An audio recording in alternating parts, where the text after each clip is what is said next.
What's happening, friends? Welcome back to Side Hustle Laura. Today, I'm super excited to show you how I streamline my podcast production using Swell AI. Now, I use a ton of different tools and software for my online business, but Swell is my favorite one for really automating everything that I do with my podcast episodes each week. It's this amazing tool that helps me create transcripts and summaries and timestamps, all with complete ease. So I want to show you how I do that today. So let's dive right in. All right, so here I am in the Swell dashboard, and you can have multiple products here that you manage and different projects. So I'm going to go into Escape Artist, obviously, because that's my podcast. And then what I want to show you is how I upload files. There are multiple ways to do this, but if you want to pull transcripts and summaries and all of that information from a single episode or file, you can upload that file here directly from your computer. You can also connect to your YouTube channel. And then there's other things that you can use here. There's tons of integrations. So you can do it with Dropbox, Apple Podcasts, Google Drive, really everything you can think of. You can do it directly from your Zoom cloud recordings. I always like to download them to my computer because I save them on a separate hard drive. And then I just do manual file uploads every time. So you can see here, these are some of my previous uploads from the podcast. And I'll show you what it looks like inside. So let's use this one from Mitch Matthews as an example. So this was an uploaded audio and video file. So I'm going to go ahead and view the content. And immediately it takes you into the full transcript of the entire episode. Now, sometimes I'll upload these as like raw files, and then other times I'll wait until it's completely edited and the production is ready to go and I have my intro and everything in there. It really just depends on what you choose to do and how much time you want to save by, batching some of your content in advance of these being released. So inside this, you can see there's a transcript, there's different clips that you can take.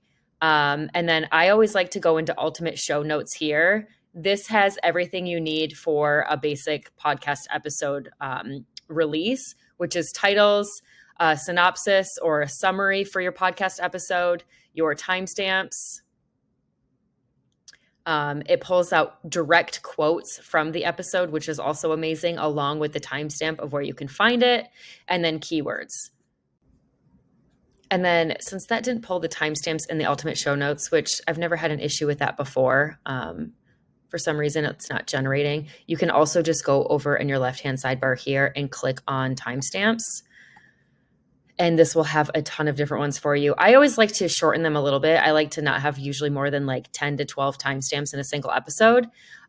Here's the cool thing about that is you can actually click this plus sign here for chain prompt and tell it to generate a maximum of 10 timestamps from this episode. And then it will take that prompt and give you no more than 10. There you go. And then you can just copy and paste these and pop them into Podbean or YouTube or wherever you publish your podcast episodes. Okay, so moving on. Again, Ultimate Show Notes had a lot of those main things. It can also pump out and generate content for Twitter, LinkedIn, Facebook, and all of these are a little bit different depending on the social platform. LinkedIn is obviously going to come off as a little bit more professional and career focused. Facebook is going to be a little bit more personable. Instagram captions, there's going to be a few different options you can take here along with appropriate and relevant hashtags. Same with TikTok, YouTube. And then what I really like too is this option for email newsletter.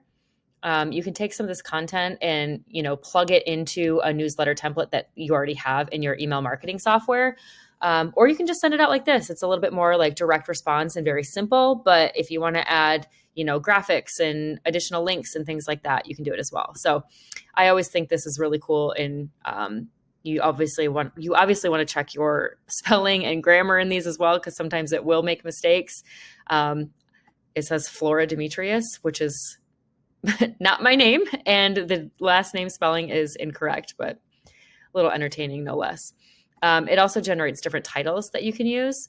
And again, if you don't like any of these, you can create a new prompt and tell it to be more succinct, or you can tell it to elaborate a little bit more. You can tell it to be more captivating or have a better hook, things like that. And then I also like to take our summary here and just kind of tweak that a little bit before I plug it into my distribution. And then it also generates an entire blog article that you can put onto your website, and it's fully optimized with relevant keywords as well. So lots of really cool things that you can use inside of Swell.